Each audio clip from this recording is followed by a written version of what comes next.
Oh my gosh, we are live. I am so excited to be joined today by Isaiah Bollinger. Isaiah is a goat. Oh my gosh, in e-commerce. I'm so honored to have him on the show. He's the founder and CEO of Trellis, a leading e-commerce agency based out of Massachusetts. And Isaiah also is an advisor for many other e-commerce companies as well. And Isaiah, welcome to the show. It's so amazing to have you on today. I can't Yeah, wait to thank talk you to so you. much. You're too kind with the GOAT acronym. I was joking before when we were off the podcast where it doesn't always feel like that way when you're trying to get people to adopt some of the things that we're doing or talking to companies about, what they should do. And if that was the case, I think we'd be getting a lot more people listening to us. Oh my gosh, isn't that so true? It feels like sometimes like it's the Berlin Wall just trying to get people to understand Yeah, and break down those barriers, especially in B2B e-commerce. And yeah.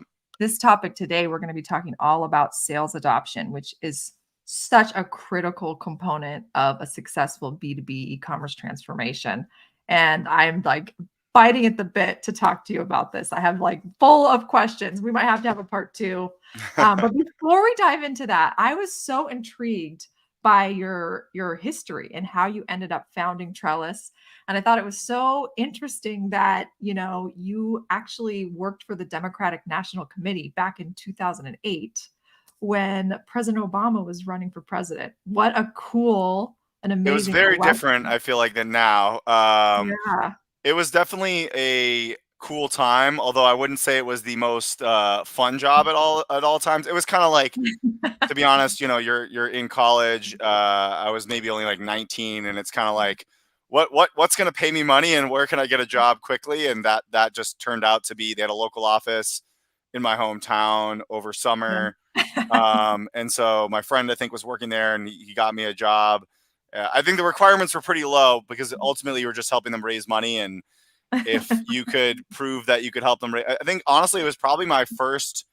I would actually call it my first like sales job because Uh-huh. ultimately you are helping raise money, and which is like much harder than selling something because we were essentially selling hope, or if you remember the Obama, we were not actually selling anything. We're The asking for money. material Yeah, essence, that right? if you donate to this campaign, then hopefully you'll get some value in the future. But there's no actually product or service that we're just pretty much asking for money for the But for don't you the feel sometimes like as a service business, that's what we're selling? Like sometimes as a marketer selling marketing services, I feel like that's what I'm selling these customers a lot of the It time. It's can take, I so think for weird. us, I mean, I try and make sure that everything we deliver is fairly tangible, but the Yeah. problem is that I think it's just more so that it can take a lot longer than people Yes. expect.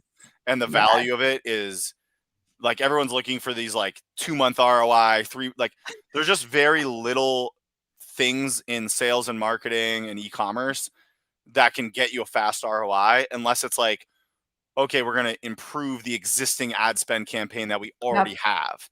But that Exactly. like unless it's something that's already kind of working and you want to make it better, most things are going to take probably 3 to 6 months or 6 months plus to see any sort of ROI, especially in Absolutely. B2B e-commerce, which is just and Like, unfortunately most companies lack the patience to make these investments. And then they're all then they kind of end up constantly chasing these short-term things that don't work. exactly. I mean, it's so interesting. It's like anything in life. It's like going to the gym, If you want to Yeah. like get a six pack or change your physique, it's Yeah, not you're like going to happen in 2 weeks. You have to exactly. Yeah. consistently show up Yeah, I every think the most single. sustainable way to lose weight, and it's obviously it's not like exact for everyone, is like you're supposed to lose like 1 pound a week. Yeah. So it's like roughly, and so if you think about it, it's like, oh, if you want to lose 50 pounds, that's a year. But like, you could try and diet and lose it in like 3 months, but when you do those like fast plans, they usually backfire and you can't sustain. Yeah. You don't And then you sustain the gain it yeah, you back. gain it back. Yeah, exactly. So So true. Yeah. Oh my gosh. Did you ever meet President Obama? I'm so curious. Did you no, meet? we were Oh, so far removed from that. I wish we got opportunities like that, but no, it was very localized. yeah. It was definitely an exciting time. I think at the time, everyone was kind of ready for a change. Yes. And in the very beginning, it was like not so obvious that now it's like obviously Obama won, but like at the time, it wasn't as obvious. So I think people were just kind of ready for a change, and it's kind of a little ironic because I feel like people are ready for that change now, but we unfortunately are going to get the same two candidates. So And either I way, just you're not shake getting my any head. I'm change. like, I mean, I guess you could get a change theoretically if Trump wins, but we're going to have the same race as last time. help Very us different. all. Yeah. Yeah.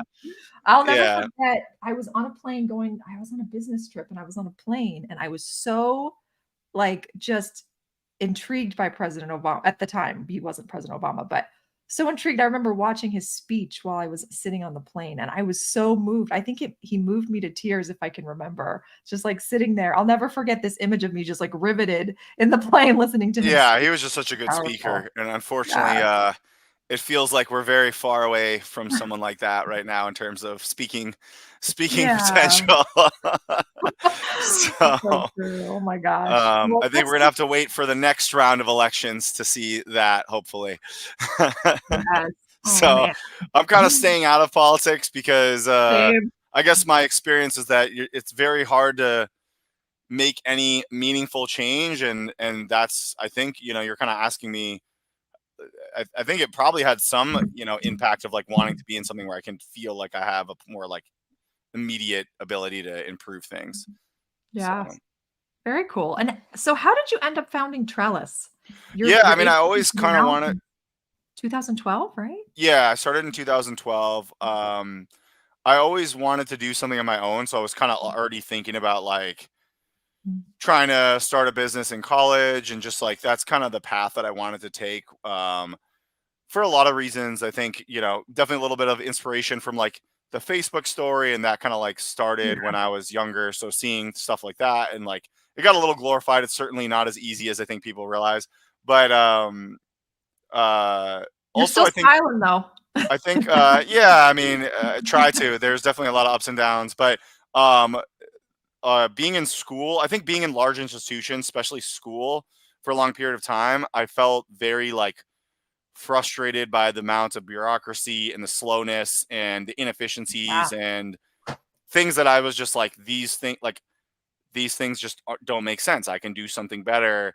And then I did work for a large company for about a year, a little under a year, and I just been exposed to enough.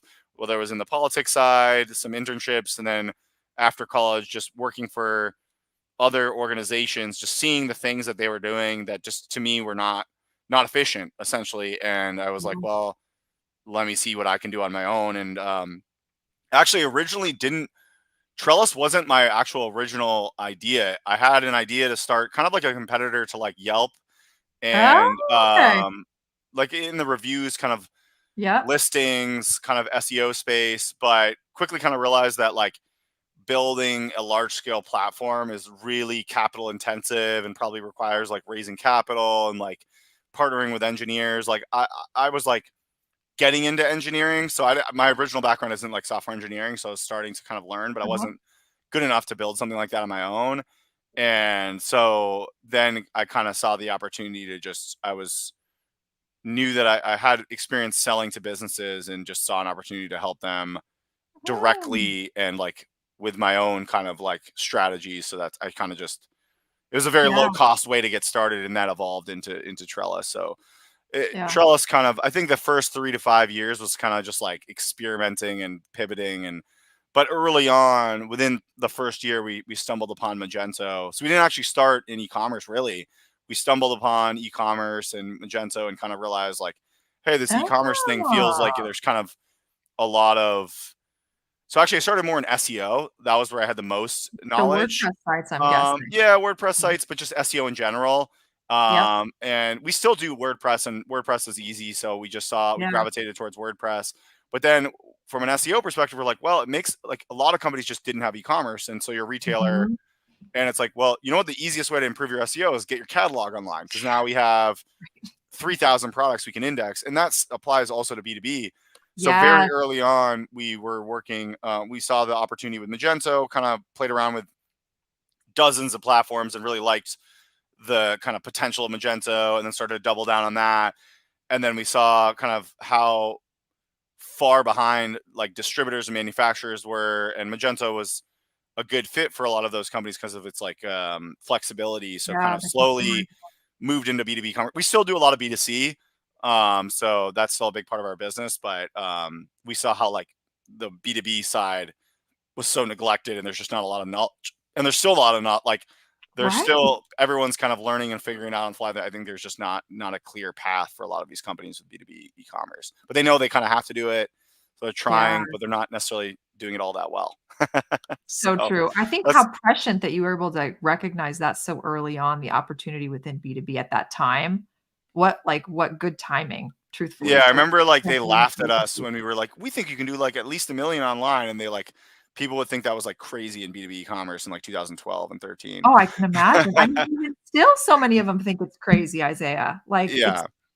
it's Well, but now we're seeing people doing 40, 50, hundreds of millions online, obviously billions in Mhm. the case of like Amazon and whatnot on the B2B side, but we're seeing smaller mid-market companies now scale into the pretty significant millions online. So Yeah, well, because the order value for B2B is so much higher, like, the exactly. opportunity for you to it's incredible. Well, that's so interesting. So, I also think that it's so cool that you're involved in so many different companies right now, like, so many cool e-commerce initiatives. Lavar, you know Yeah, yeah. I mean, that yeah, was kind of just opportunistic.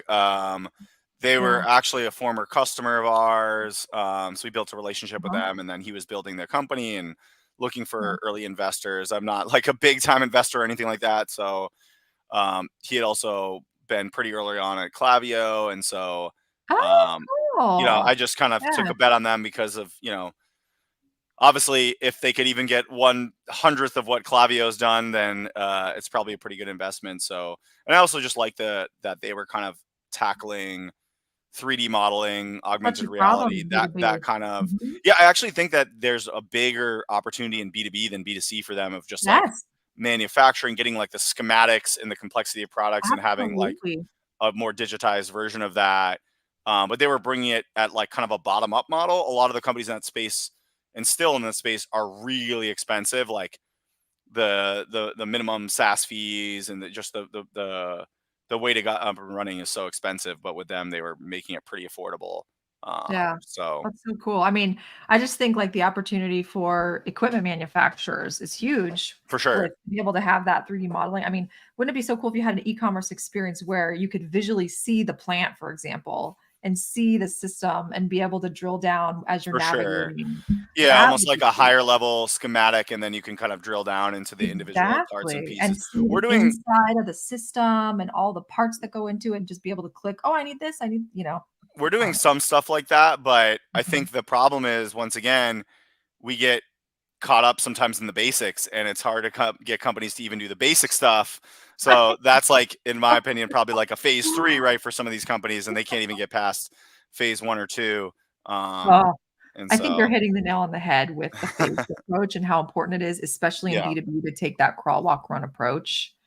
A lot of times these clients who are just starting out with e-commerce, I see they wanna eat the whole elephant and they see, yeah, like, another site that's, yeah. They're like, like, look in at the maturity Granger. They're model, it's like, like, we could do "Oh." what, yeah, we could do like what Granger does, or like, and I'm like, yeah, but they've been working on it for like Yeah. 20 years. I mean, they've invested millions. Like, I think the first site Mhm. I know someone who worked on like the first Granger B2B site. It was like an Yeah. $8 million project in like 2007, right? And it's like since then they've probably spent hundreds of millions of dollars, right? And it's like you're Yeah, underestimating the evolution of these things and the investment that have gone into some of these things. And it's just like I think also the absolutely. problem is that things like Shopify and the platforms have kind of commoditized the idea of these things, and then Yes. you have this Yep. like endless amount of people that are like willing to say they can do it for cheap.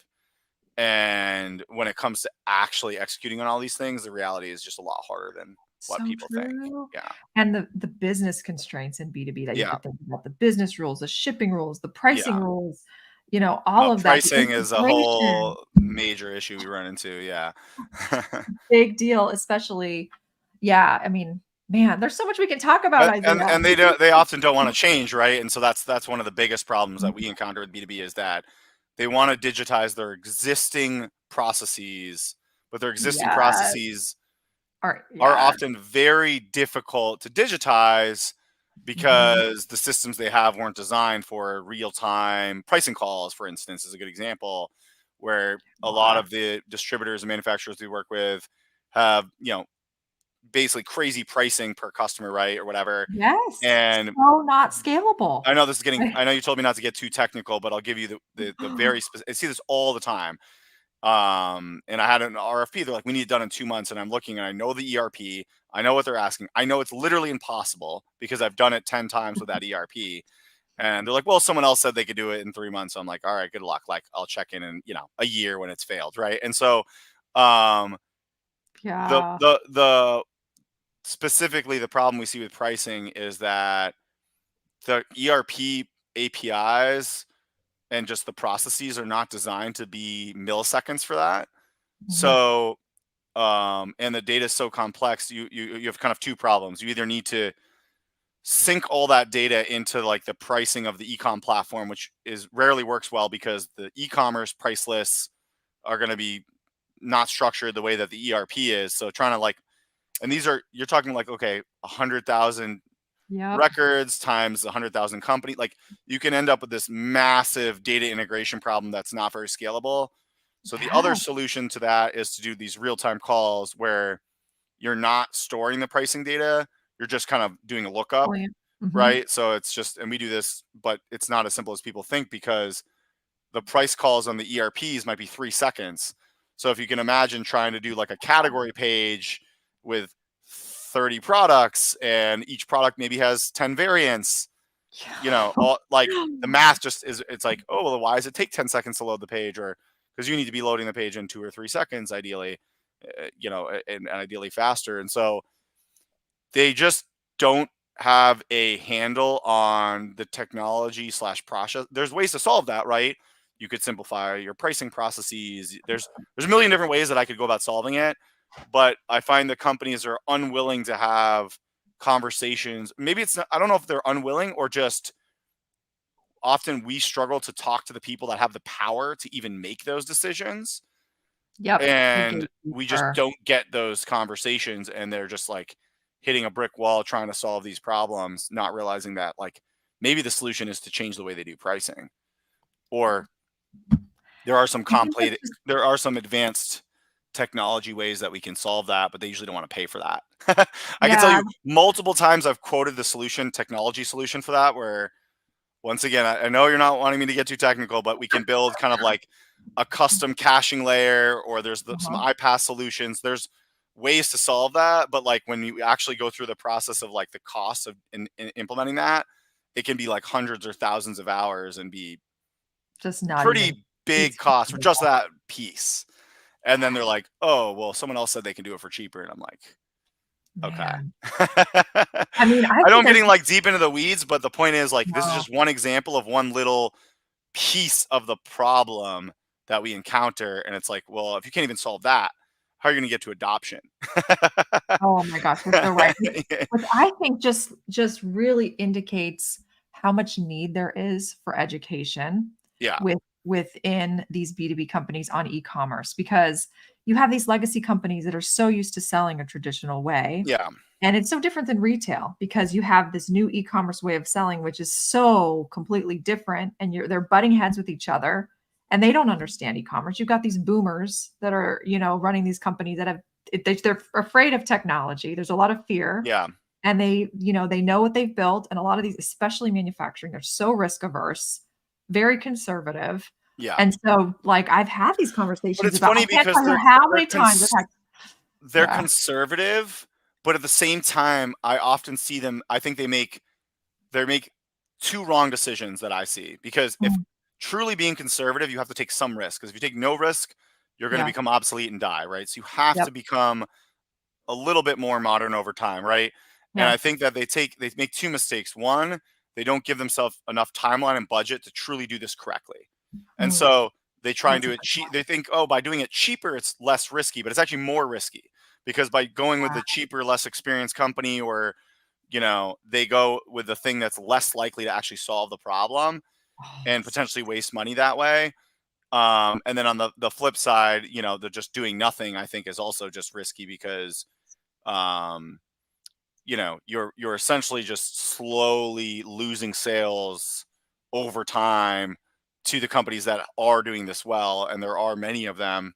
Unfortunately, to me, what's scary to me is many of them are large companies. And what's scary to me is like, are we all going to end up working for Granger and Amazon? And who's going to be left, like, in the small, medium business world? Because those are the guys that are building all the automations and the efficiencies, and no one's gonna be able to compete with that. I think that's my biggest, like, that is, I am such a huge advocate for small mid-market companies in Yeah, manufacturing. I mean, the way that they serve communities. My dad owned a yeah. manufacturing company, and to think about these companies falling behind when they add so much We're all getting stuff. sold to private equity because there's no one to Oh, take there's no one to sorry. take on the next generation, right? A lot of Yeah, times the next generation's either not qualified or capable or doesn't want to run it, and yep. then they get rolled into private equity, and then private equity, what are they going to do? They're going to sell it to eventually to the other big guys, and you're just going to have this It's gonna be a massive big roll up. yeah, Oh, this I massive know. consolidation, which is kind of scary to think about. And that's part of what kind of keeps us motivated, is like, how can we help these 50, 100 person, 200 person companies compete with, 1,000 person, or 10,000 person or 100, Yeah.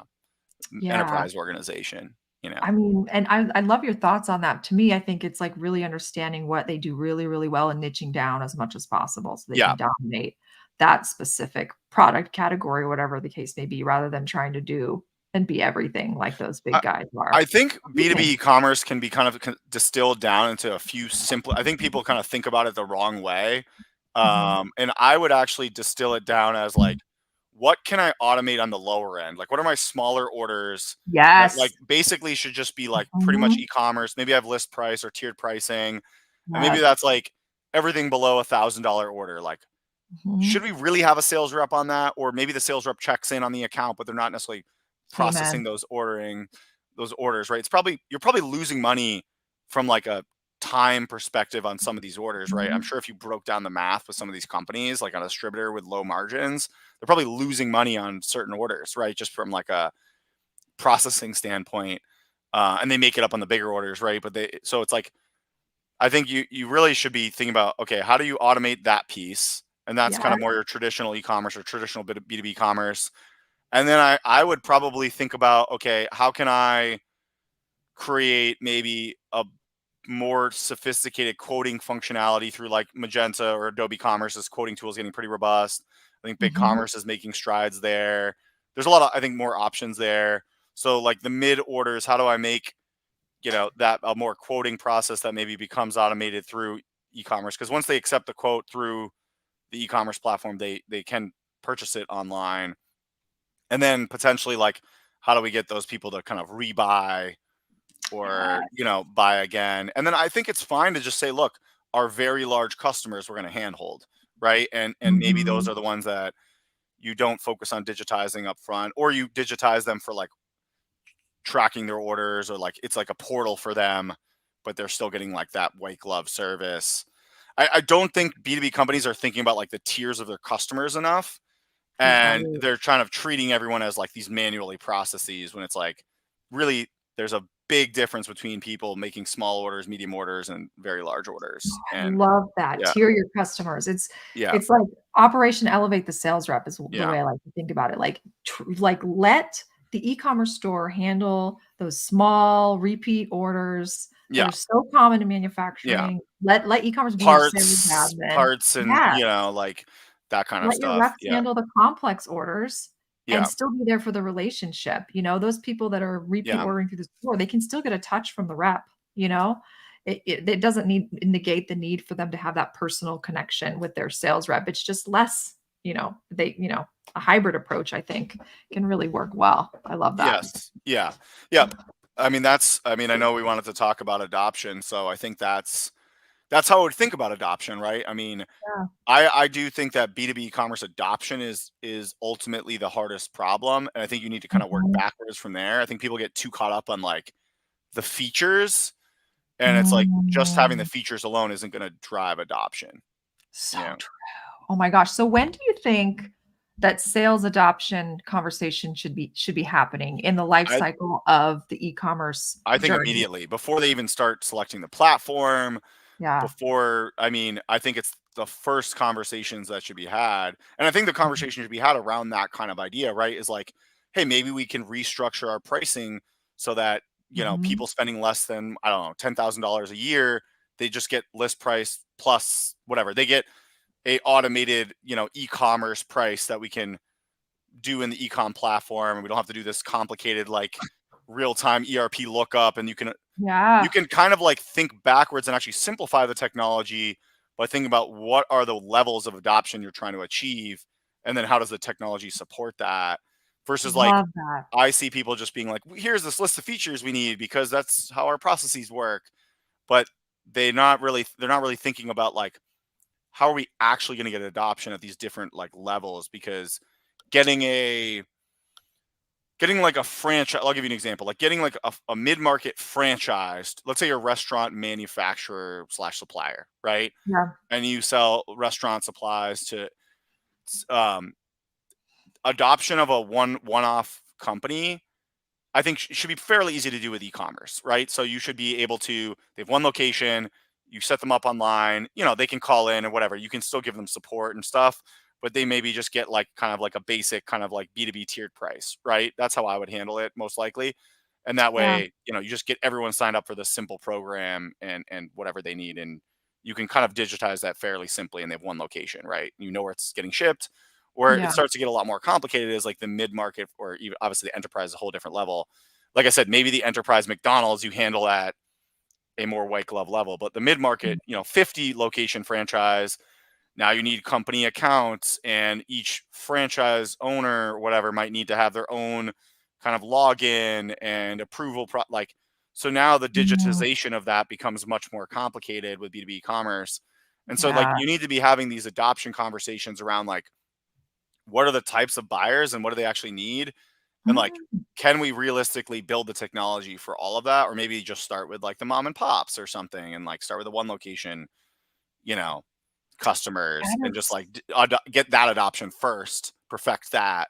Don't even try and get the mid market guys yet. 'Cause I think, yeah. like you said, everyone tries to do it all at once. They're like, we need all these Yeah. features. And then they don't really get any adoption because it's a lot harder than they think to get people to use the website.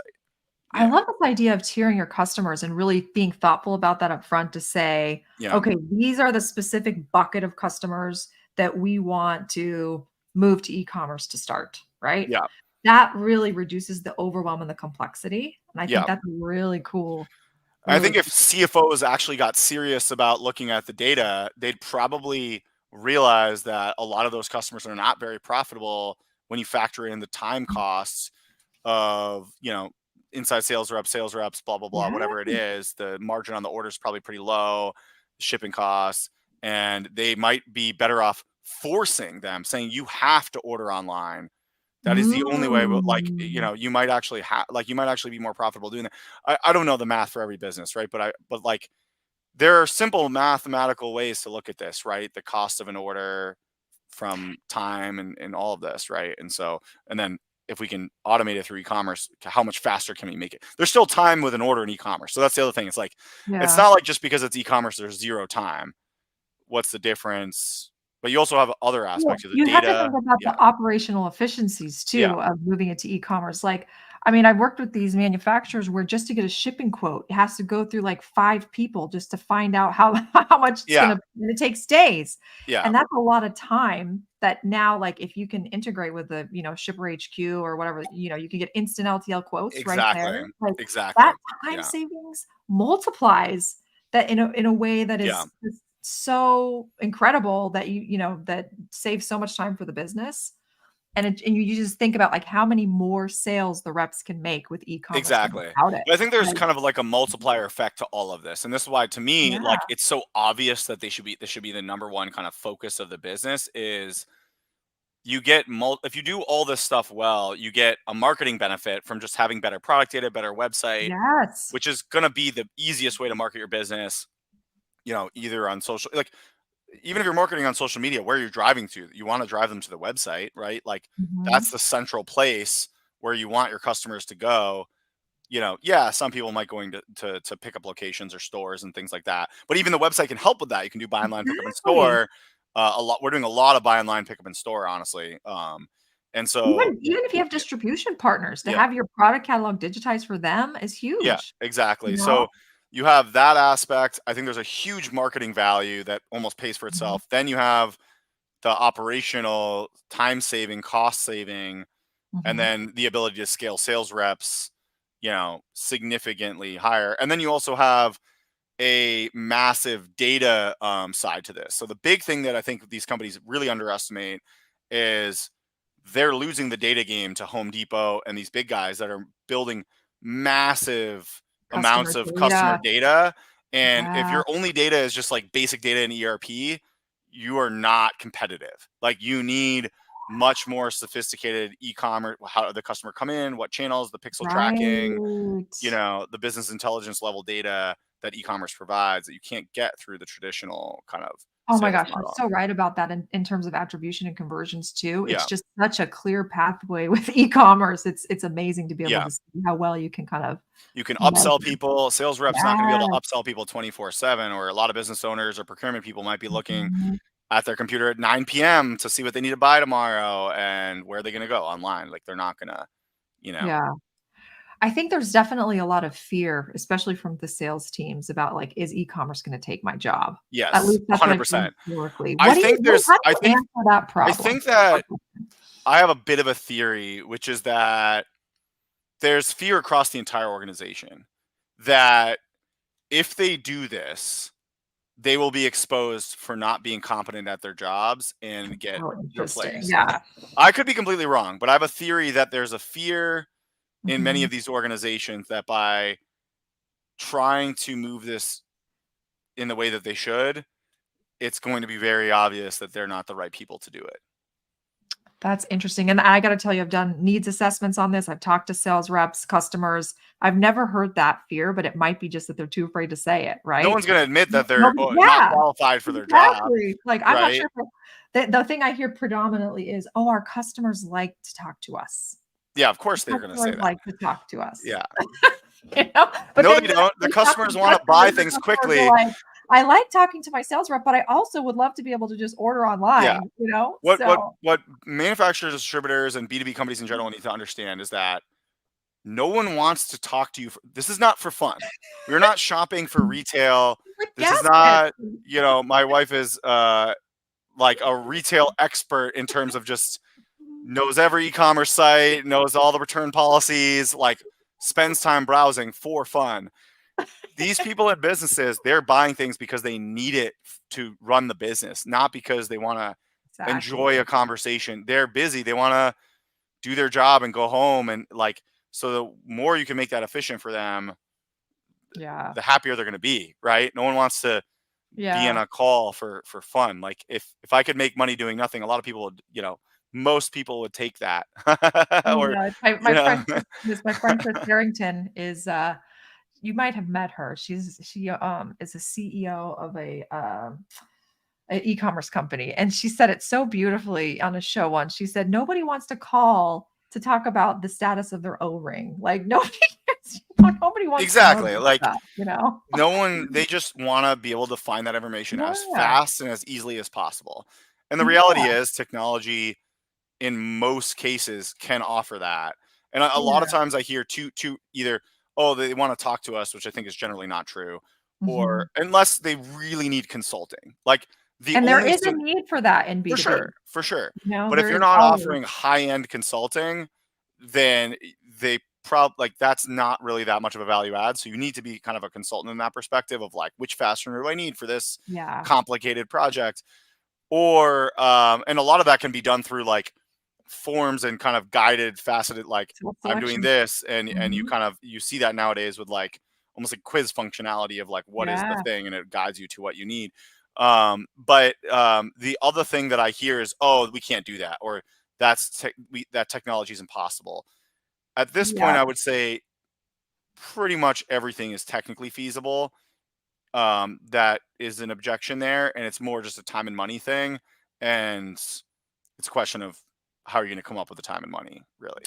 Yeah, and I think, like, platforms like BigCommerce have made a lot of strides in terms For of sure, democratizing access for these smaller companies to be for able to sure. get some of this and more advanced customizable features like Yeah, the B2B bundle. I think you're going to People- see a massive wave of both Shopify and BigCommerce. I think BigCommerce is probably a little ahead in the sense that they're like Mhm. very intentionally focused on B2B and have been for a while. Yeah. And they're going to be making a lot of strides there. But Mhm. Shopify is making strides on B2B as well. And I think between the two of those platforms, the cost of doing B2B commerce is already dramatically lower and going to continue to go dramatically lower for smaller and large. I mean, large companies obviously, but also smaller companies that maybe I think at this point probably can't afford Magento, or I if have they a question if about they that. think they can, they probably are being misled.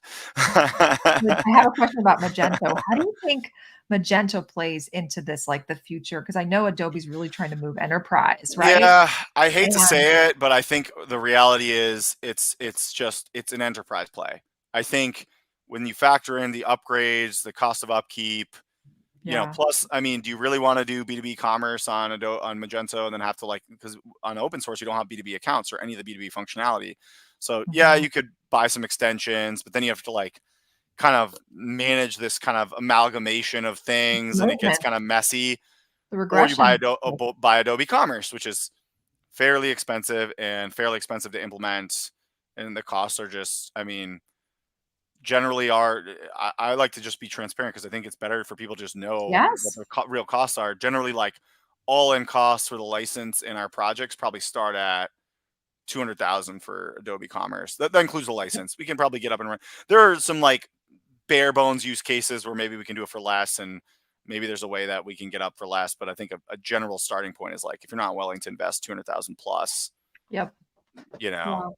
call it a That's it. quarter million to be round up to an easy number to think about, then you probably should be looking elsewhere. That's Yeah, just and then you have to think about the long-term maintenance, that's right? the big Because thing, that's the right? difference in Is open even if source you and get up and SaaS. running, a Mhm. lot of times people they find these cheap options and then they realize when it comes to all the things they actually want to do, it just Mhm. adds up, right? Or they fall way behind in the upgrades. And we just had a customer that had to spend a ridiculous amount of money on upgrades because they hadn't upgraded in like 4 years. And it's Oh, like almost like a rebuild at that point. And they had like so many modules, and so it's like, yeah, you can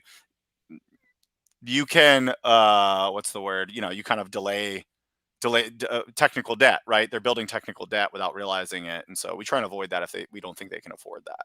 You know, yeah, that's a really good point too, the technical debt part of it. I mean, and this is something that I think just going back to like educating these buyers early on and getting like sales adoption, educating them on the long-term costs yeah, of these different options is so important. yeah. So, Well, that's why digital transformation for these B2B companies, and I hate that word because it's so general, but really, like, I would argue it's, upgrading, modernizing your ERP, yeah.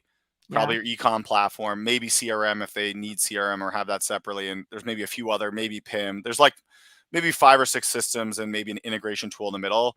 But if you like try and really modernize and optimize all of that, for a lot of these companies, it's probably in the millions of dollars to do it well, You're not kidding. across all the different areas that they need and actually get Mm. adoption and get it working correctly for their use case. It You just know, makes me think about all these small companies, Isaiah, like where are they? How are they going to how do are this? they gonna compete? I think How are they gonna invest that amount of money I think you when have to start in small chunks.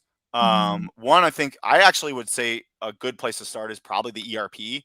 I think a lot of Yeah. these companies neglect the ERP side, or they're running on these things that are so archaic. They they either need to modernize the ERP or figure out how to not use the ERP very much. But the problem is for a B2B company, it's hard That's like not a to. source of truth, you know? Exactly. So unfortunately, I think you have to start by going probably to I know there's a lot of talk about how the cloud isn't ready for some of these ERPs, but I do think that you probably have to figure out how to get to the cloud on the ERP, whether it's something like Acumatica, NetSuite, Mhm. Sage Intact, Microsoft Dynamics 365. I mean, all these things are pretty much cloud ready. I know like some of them aren't Infor Cloud Suite, some of them aren't as good as others in terms of like they're like in the cloud, but they're not like fully baked yet, kind of thing.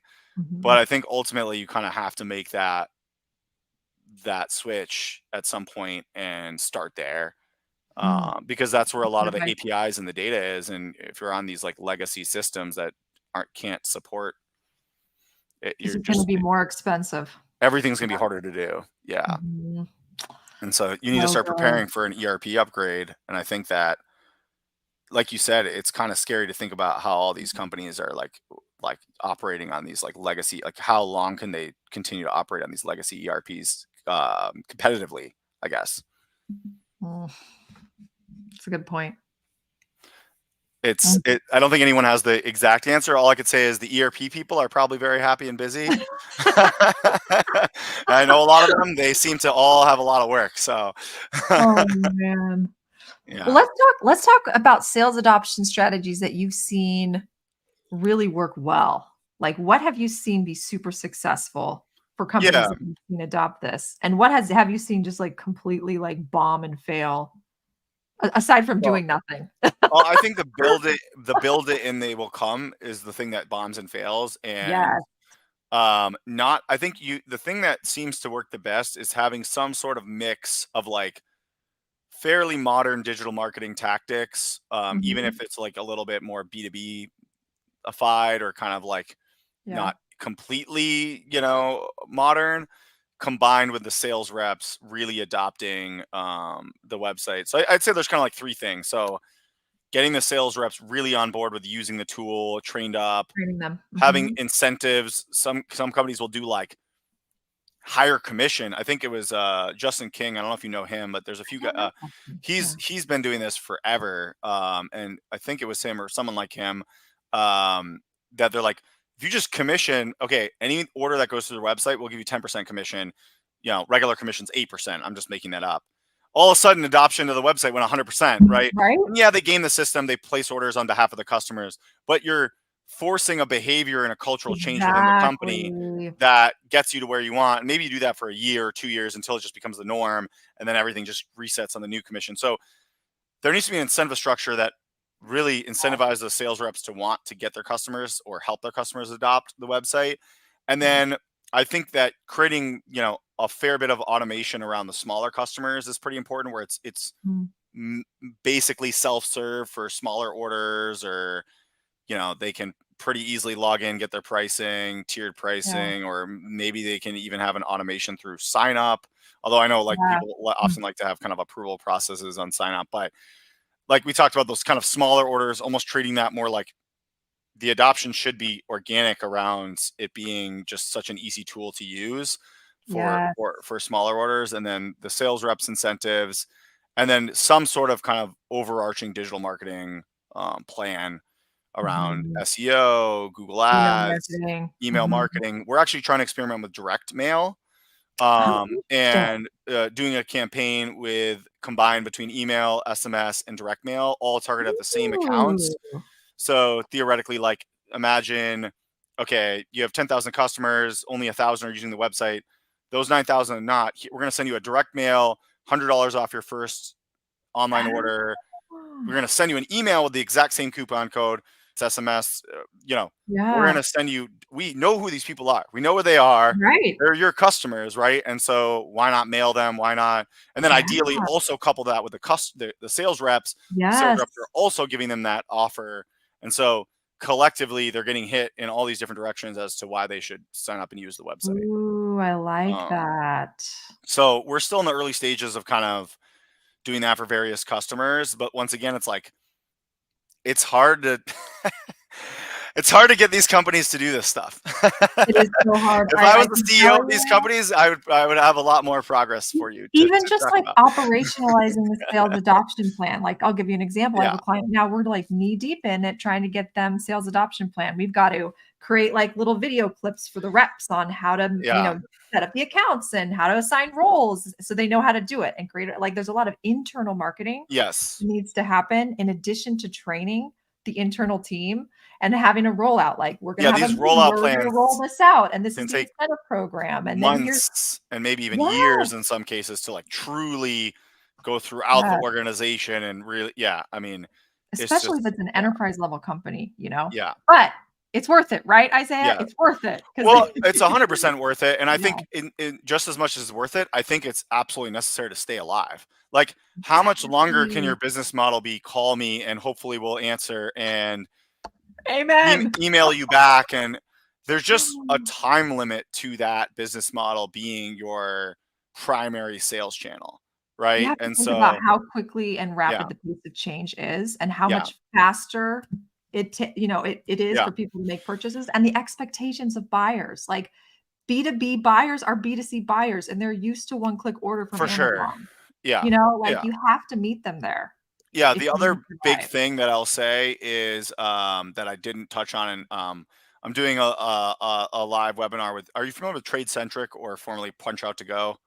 Um, No, I'm writing yeah, it down check though. check them out. Mhm. A lot of B2B commerce goes through e-procurement, right, or EDI, Yep. right? And so a Mhm. lot of the pushback that you'll also get is, well, if I buy on the website, then I still have to manually enter the Mm. orders into Mhm. my Yep. system to like recognize the inventory or whatever. And that's another example of technology objection that has been solved. There are companies like TradeCentric that you can hire that have software where they will connect their e-procurement, so like let's say Coupa, to your Magento website.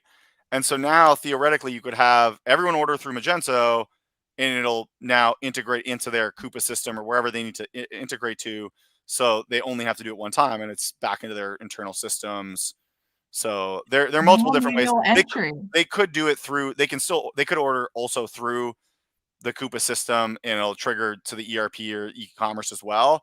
But ideally, I think you want to be training your customers to use the e-commerce platform, because if they're doing it through e-procurement, they're only going to be buying the exact things they need, and you're never going to be able to do any merchandising or upselling or collect that data on the e-commerce level.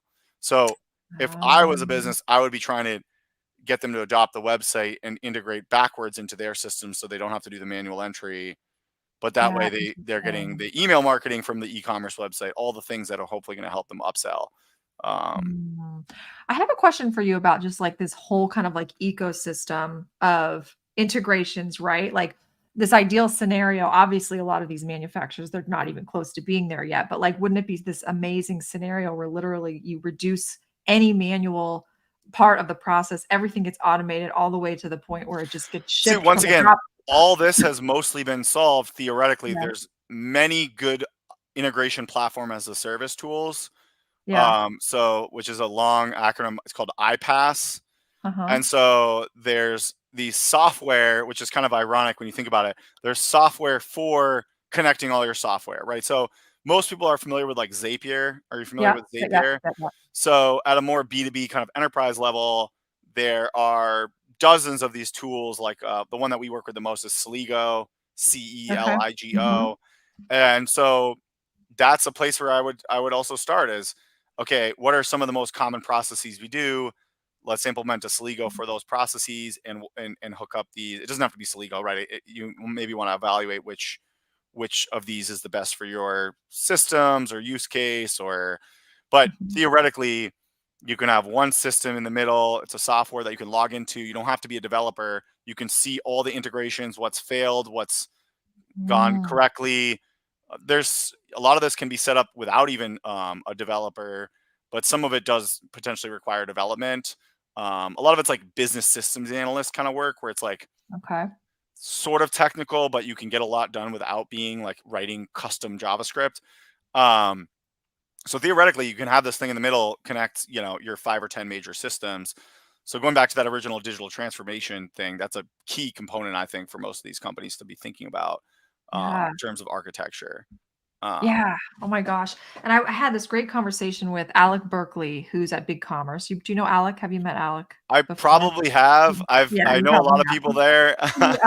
He founded Bundle B2B, which I guess was Okay, yeah, yeah, that sounds familiar. I think I have talked to him. Yeah. yeah.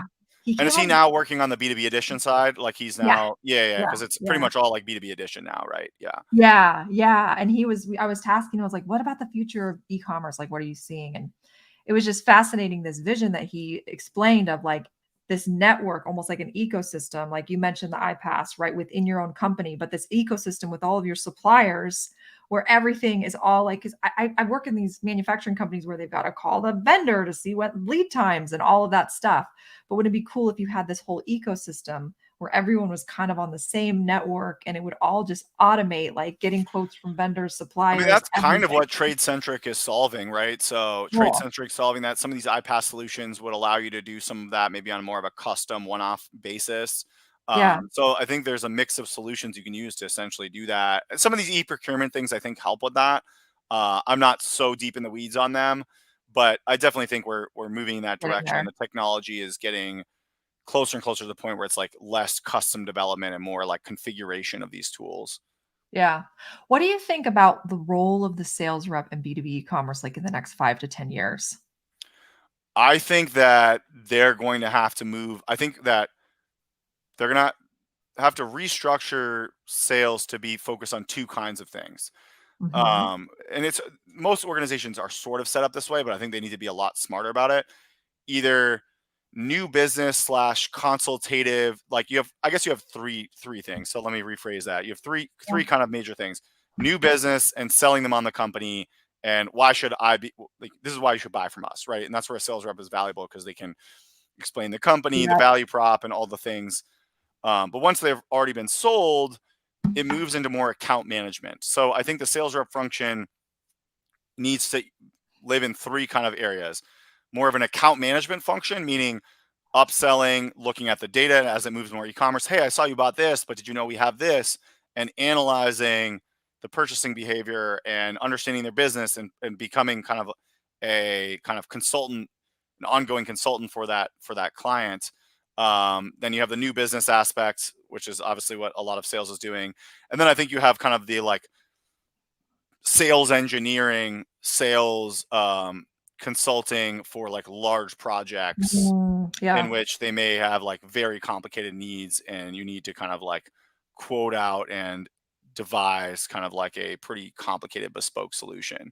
So Yeah. personally, I think if you're not going out and getting new business and getting them to sign up for the website and adopt the digital tools, or doing some sort of ongoing account management where, let's say you have a book of business and you're growing that book of business using the Mhm. digital tools, ideally, because that will help you automate and Yeah. handle a larger And it's book a of source business. of leads for them, Yeah. truthfully. I mean, we Yeah, see that exactly. with e-commerce, these low e-commerce leads now turn into Yeah, more oh, of this the guy bought contract like this one leads. thing, but oh, holy, maybe it's Yeah. actually part of a big company, but they bought this one thing, they needed it, they found you guys.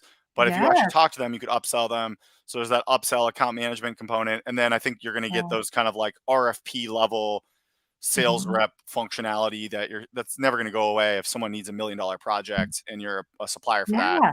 there's going to be, and that's where it's a little bit harder to digitize that piece. That might be more of that like request a quote functionality, or like the what's the word, the requisitions list. It's basically the Yeah. B2B wish lists.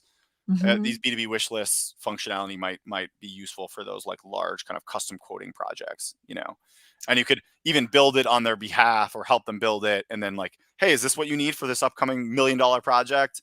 Let's get Yeah. it. It's all on the website. Like, let's look through it, because you're probably gonna want to double check it like 5 times with them, and then theoretically they could even still place it as a purchase order through the website. Yeah, I love everything. So it's not that the sales rep is becoming a dinosaur or going away. It's just that they're evolving Yeah, into different roles. And I love that you mentioned that there's the sales engineer role, which is that really subject matter expert who's going to help with those really complex orders. You got the account manager, sales rep who's just making sure to nurture and build the yeah. accounts that are coming in through the online store, right? Like, and there was one more you mentioned. What was it, Isaiah? I Was would call it the account the new executive role, which the is just new like the new new business, customer. handling new Mhm. business. I would say there's Yeah. there's an additional role that's common in business. I'm sure you've heard of it, like the BDR, business development Yes. rep. I Uh-huh. actually think that's more of a marketing function, Yep. and that needs to go into conjunction. We're actually doing that now. We're like, if you just send these cold emails, they usually go into the void. No one really wants to answer them. It's a very inefficient, not very profitable business model to cold call and send cold emails. But if you Say put a that whole, again for the yeah, people in the back. yeah, I mean, just cold outreach is difficult. It's not impossible, but I think it's generally very difficult to make highly profitable. So what we've Yeah, seen be successful is doing it around an event or around a webinar or something yeah. like this. Or I do outreach to B2B commerce executives for our podcast, get on our podcast. And now Mhm. I'm reaching out to them with something that's a little more interesting than just, hey, come talk to me because we're another vendor that maybe you want to work with. Yeah. So we're doing private events, private dinners. Which Occasionally we'll just do cold outreach, but we look at it more as like they see me on LinkedIn or they see my email, and it's hopefully thoughtful enough that maybe they see us in many different ways, and it's just another touch point. But expecting yeah. people to just respond and buy through cold outreach by itself, I think is by becoming more and more obsolete. I think you've painted this really amazing picture of what like a really modern manufacturing company could look like Yeah. by having these 3 different sales roles, but also really, really strong alignment with marketing, right? Yes. No silos, marketing Yeah. working hand in hand to support and provide air cover for any sales efforts that Yeah, are there's happening. actually a really smart B2B SaaS kind of marketing guy, like thought leader. I'm Mhm. blanking on his name. You know how you see so many people and it's hard to remember everyone's name, but and he talks a lot about this, but he focuses mostly on the SaaS industry. But I'd say the SaaS industry is actually much further ahead than manufacturing and distributors, but they're really not that different. If you think about SaaS, they're doing B2B sales. It's just they've automated a lot of it. But they have account Yeah. executives, they have account managers, they have BDRs, they Mhm. have sales engineers, and they're trying to get the big enterprise deals that are custom, but they're also trying to automate some of the smaller Yes. deals. You're right. And he talks about how most of the cold calling outreach and even some of the marketing tactics they use, when you actually break down the math, are highly unprofitable, and the things that do work are more like kind of long form content marketing, Yeah. podcasts, building your personal brand. Um, Mhm. and when you break down the math and you look at how people actually find you, it's often a series of touch points around those different things. And they're like, oh, I saw Isaiah on podcast. I saw him on hopefully this Yeah, yeah. this live B2B commerce sales adoption, event, right? Or they saw, and then they Mhm. maybe got, they see us multiple different ways, and then they reach out, and then the attribution software will say, "Oh, it was SEO," because they Googled, but it's like it wasn't really SEO. It No, was like they saw us 5 different ways, combination. and that's Yeah, where I think BDR ties into that, because maybe they did see the email, and as long as it's not too annoying, I think it can have a positive impact. But it's not the only thing that might lead them to. I've had yeah. multiple BDR outreaches I've done myself. I still do a little bit. I'm trying to build up BDR. We don't have a strong BDR function, and so I'm trying to kind of like figure it out myself, because I don't like hiring someone that's like, what are they going to do if I can't, like, they're not going to know what to do and it's not going to work. Um, and multiple of the responses that I've gotten in the meetings I've gotten are people that have already seen me on LinkedIn, but I didn't know who they were. They showed up in Apollo, which is like an outreach, and Yeah, they had responded because they'd already kind of knew who 'cause we you were. built your personal brand. Yeah, I mean, Exactly. I can say the same thing. I can't like how Yeah. many, clients we've gotten because, they've seen what I've written on LinkedIn or in Yeah. case, it may not be the only reason, but it's a really big part Exactly. Yeah. of why they And in decide. those cases, Yeah. multiple of them weren't ready to buy right now, but I was at least having Right. like meaningful conversations, and we need to like do our newsletter, and they'll see that, and hopefully we'll be in touch with them over the course of the year, because our buying cycle is pretty long. Mhm. People aren't changing agencies or replatforming that often, Yeah, but you're making a really good point about how sales and marketing is kind of merging. It's like smarketing, and it's gonna Yes. become more so in Yes. the future, like, podcasting is a huge long-term brand building play, but that can also lead to sales, and I was just seeing I mean, something. if Yeah, go ahead. sorry, no, I don't mean to cut you off, but like, I guess to summarize, I think if you're not, you're saying what's the future of if you're not a consultant, then I think you're going to become an obsolete salesperson, or you're essentially Yeah, marketing. You're either marketing to generate leads, and you're maybe have a sales function around that, and you're generating leads that you bring to the consultants, or you're a consultant to yeah, help them sell. And if you're not one of those two things, there's yeah, no like hard sell anymore. There's too much information. It's too easy to Google things and find stuff.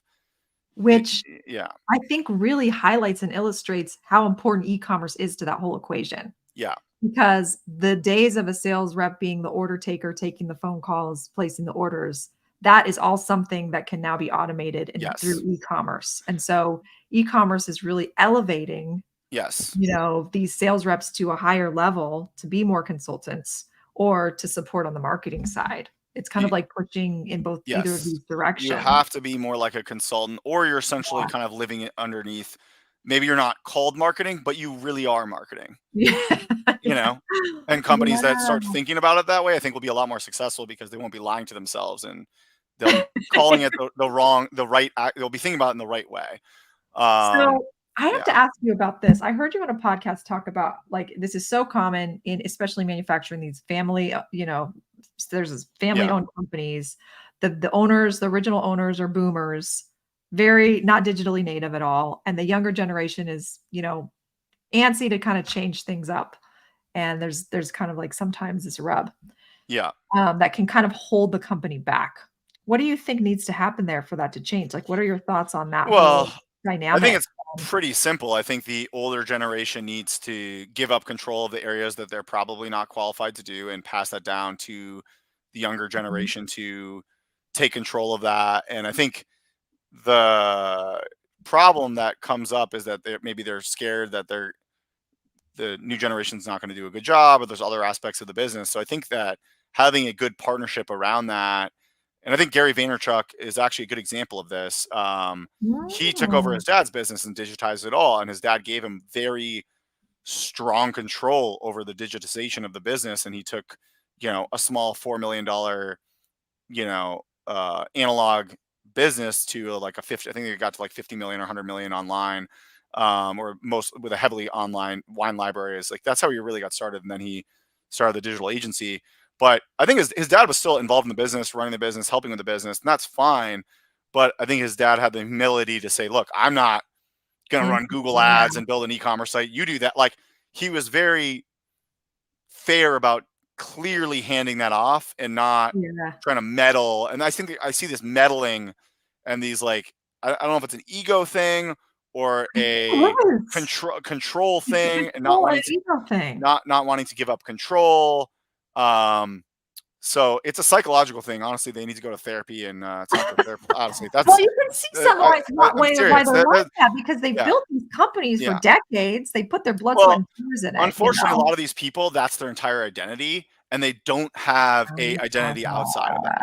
You're talking about, I was a psychology major. I have a pretty deep understanding of psychology. So a lot of people in business in general, that's like their identity, You're So you take right. that away from them, it's like, what are they? They're just retired, or, you know, semi-retired. They play Oh, golf.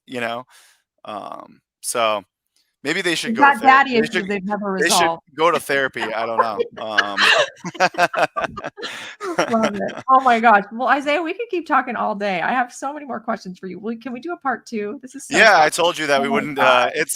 I think I there's love a it. lot more nuances to adoption, that it's just Yeah. hard to fit into it, especially when I'm trying to explain who I am, and so for people that don't know me, and it's the first one. So absolutely love to do part two, and I think there's a lot more we can maybe get into, like more specifically around marketing and that kind of stuff. Yeah. But I mean, just to sum up, you said so many great things. Like if you're thinking about e-commerce, you got to start planning and thinking about sales adoption early and get Yes. your sales team involved. Tier out your customers as you're trying to figure out how e-commerce is going to work for your company. Tier your customers and figure out which ones e-commerce is going to help solve first. That's so amazing. I love that insight. Yeah. And then making sure you're working closely with marketing to just internally market the heck out of e-commerce and make sure your sales team is trained. And I love what you said about incentives, making sure that you have your sales reps are getting commission and a higher commission. I heard that from Ben Rudnick. He mentioned the same thing. He's like, Yeah. pay them a higher commission for e-commerce sales. And then that's, Yeah. 'cause that's how they're motivated. So I making know Ben very well, and he's been doing this for forever in distribution, and so Mhm. I mean, it just shows you like he's been doing this for so long, and it still feels like we're still kind of in like the early ground floor. Which is why I Right? think there's still time to leapfrog and get ahead. But I feel like every year that window is going to continue to get harder and harder to bridge that gap. Although the technology is getting Mhm. more modern, it doesn't mean executing on all these things is getting any easier because there's so many things to do. You know? So right. So the lesson is you got to start now. Manufacturers, Yeah.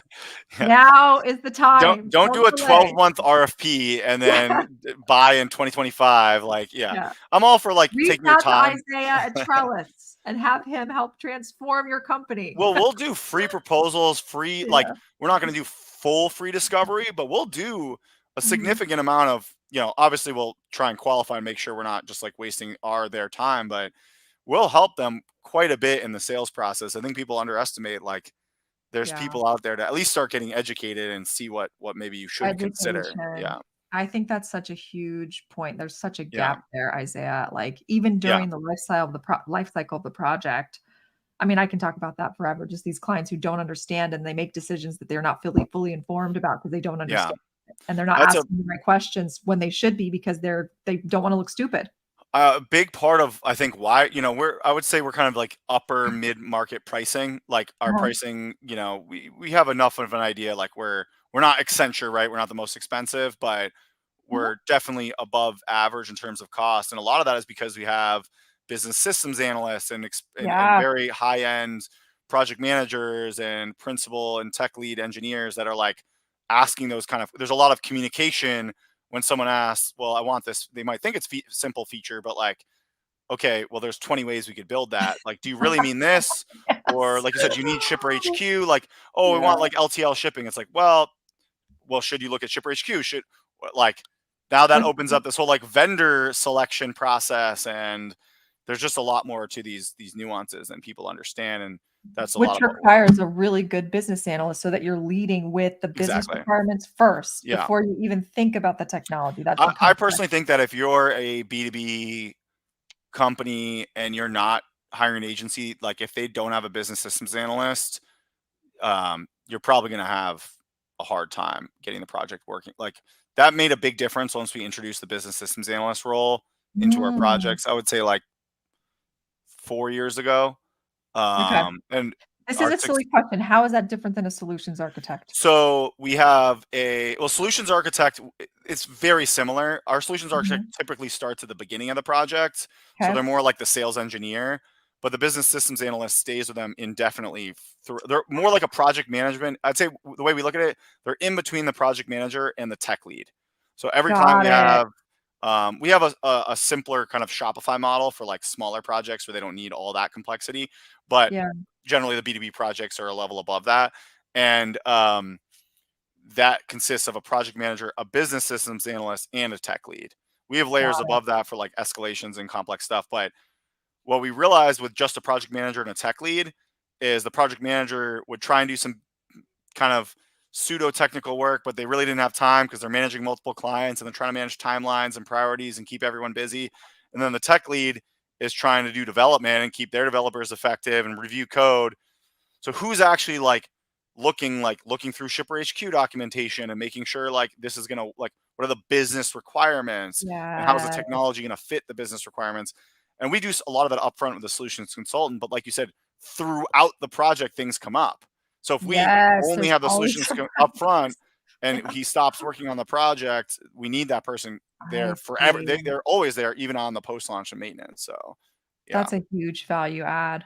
Yeah. Ooh, Yeah, and a I lot love of it. our customers that really get it and stay with us for a long time, they end up having like very like deep relationships with the business systems analysts where it's Mhm. like they're like part of the company basically. Yeah. Mhm. That makes sense. Yeah. Yeah. Very Like if we cool. tell them like we might have to change teams, they're like, no, like we try not to change teams. That's exact for that reason we try and keep the teams on the client into like forever. It's not always that easy, but uh we Man.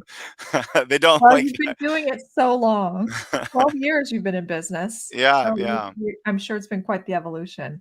My Yeah, there god. are times where sometimes it's starting to feel like a job where like you lose the like startup, like Yeah, I so heard that. I heard something with Warren Buffett and what was his name? Bill Gates, they're buddies. And they said something like someone asked for advice on when you're in the startup phase, what advice would you give? And they said, enjoy it because there's nothing like it. yeah, There's eventually it nothing becomes a like, job. yeah, isn't that funny? So, Yeah, well, you look try like and you're having a lot reinvent. of fun. So I think you have to reinvent yourself and kind of try new things, and that's what I'm trying to do. I So, love it. Well, Isaiah, this has been so fun. Well, where can people reach you if they want to connect yeah, with you? How LinkedIn can for they find you? sure. You should be able to find me just typing in my name on LinkedIn or Twitter, are like the two main things. I've Mhm. kind of given up on Instagram and like Mhm. it's just too hard for me to manage all the social media. So LinkedIn and Twitter is like my main social media from that perspective. And then if you just go to trellis.co, we're .co. Mhm. So the word trellis, Trellis, which is a word Mhm. actually, trellis.co. Unfortunately, we're not number one on Google, so you have to scroll down a little bit. We're slow. We have to compete with like Amazon, Trellis, so we're getting like slowly higher. But it's .co. I have to make that very clear because a lot of people like still, I was hoping .co would take off more than it has. It has a little bit, but You're going to see more of that now, I think. There's more and we more. are for sure. I mean, it's like almost impossible to get a one-word .com. So it's either .io or .co. I think those are the two best. .io is like, I think more like technology. .co I like just because it's so simple and it's like kind of like .com, but hopefully .o and .co become kind of normalized so people can own a domain that's not like 7 words and or they have to pay like millions of dollars to get a .com. I mean, I even requested to speak to the Trellis. Like they won't even respond. Like they're so rich, the Trellis.com owners. Like I'd probably have to offer them like $100 million for them to like respond.